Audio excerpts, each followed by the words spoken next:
Generic design, thin paper. Does that sound like a coloring book for you? I don't think so. We're going to change that. Welcome to the Enkeria challenge, the coloring book project. What I'm trying to do is make a premium quality as good as I can. I am using Amazon's printing service to create as much premium as I can. It's limited, but what to do in this world. Today I'm diving into my iPad and my application Procreate to just showcase some old stencils that I've been making for years, thinking about making a coloring book. But mind you, these images are not for the coloring book per se. It's just for reference and inspiration. If you want premium print quality, you need high resolution. Every single piece of art in this book is being exported at 300 dpi to guarantee crisp lines. I'm going with a vertical book design, A4, instead of a square or horizontal. I decided just to color this piece because I'm just trying it out digitally. Maybe in the future I could do a coloring book for digital art, or maybe a game in the future, but for now it's just me having fun with it. Most of these stencils are based on art from my old tattoo job, and those designs were mostly made for arms and legs. Very few are perfectly round or wide enough for a chest piece. As I was coloring here, I also was thinking about some of these lines are pretty thin. If I would use this picture, which I won't, I gotta make sure that these lines are thick enough to be accurate printed, so it looks good. When designing a book, you have to think about the physical binding. I am making sure to leave enough space on the left side on every image so the artwork doesn't get sucked into the spine of the book. Also, while script and text are extremely popular to tattoo here in Sweden, this book will have zero text. It is purely visuals. The range of motifs will go from skulls and roses to butterflies and demons. If you look closely at some of these old stencils, you will see little dots. Back when I was tattooing, these dots represented where the black or dark shading would go. It was just a template for my eyes only. The coloring book won't have this at all. It will be clean lines, bold lines, and some thin lines, but they need to be crisp.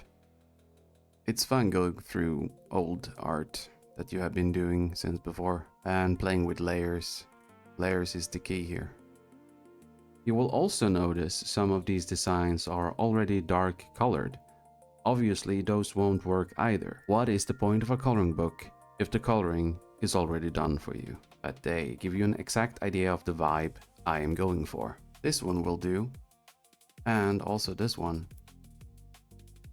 just fine.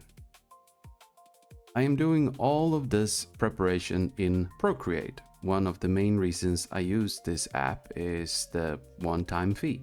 I am not a subscription kind of person. I do not use Adobe products and I do not use Spotify.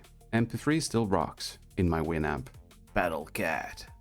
And as for these cartoon designs, these are strictly for inspiration because of copyright issues. I cannot use them, so do not expect any famous characters in the book due to legal reasons. It's always interesting to go back and forth looking at your old work, see what you can make better. So that's what I will do, probably in the next video or the upcoming videos, depending on whatever topic is on my mind for the next one or the couple next ones. Now, the exact stencils you are seeing on screen right now won't actually be in the final book. These are just old saved templates. I want this book to be as premium as possible. There are of course limitations with the Amazon printing service, but I'll take what I can. After all, this is my very first coloring book ever. It is going to be exactly 40 pages of art printed on the thickest paper with only one image per page. Even with the best paper quality, I always recommend putting a piece of cardboard behind the page you're working on, depending on the markers you use. It's always hard to see your progression if you don't look back once in a while, depending on whatever you are doing. I also thought about making the backgrounds either completely black or having some kind of wallpaper going on, but I decided to leave them completely blank, white. A white background makes the book more attractive for those of you who love to draw and create your own backgrounds, perhaps in the future. If I ever make a dark themed coloring book, I can experiment with black backgrounds. Sound off in the comments if you would like to see something like that. Here's a cool fish. Just me having fun.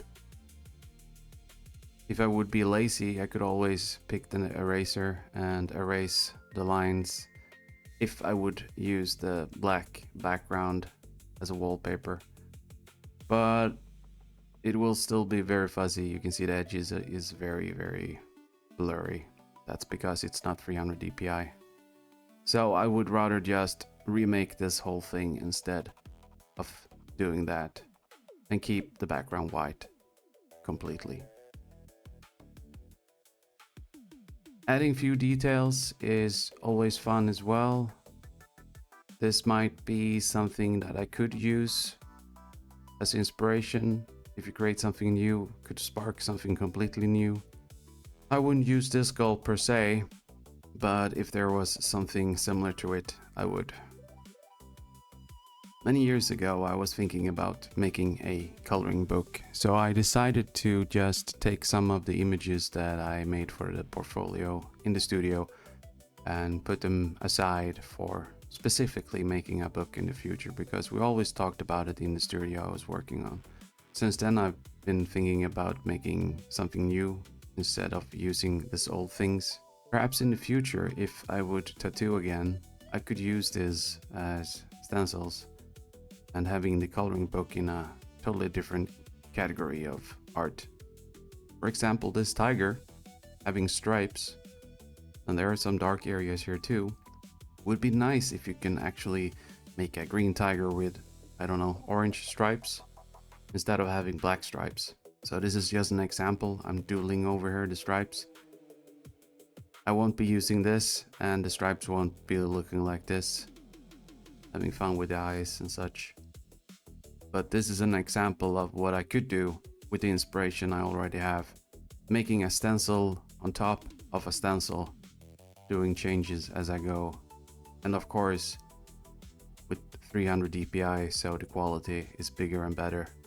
Very important also to use the exact same size of the brush or the pencil, which I'm using to draw the lines, and toggle between at least 2, maybe 3 maximum, so it can maintain the exact same quality. Because when I went back and watched the old coloring books, all of the motifs changed in quality.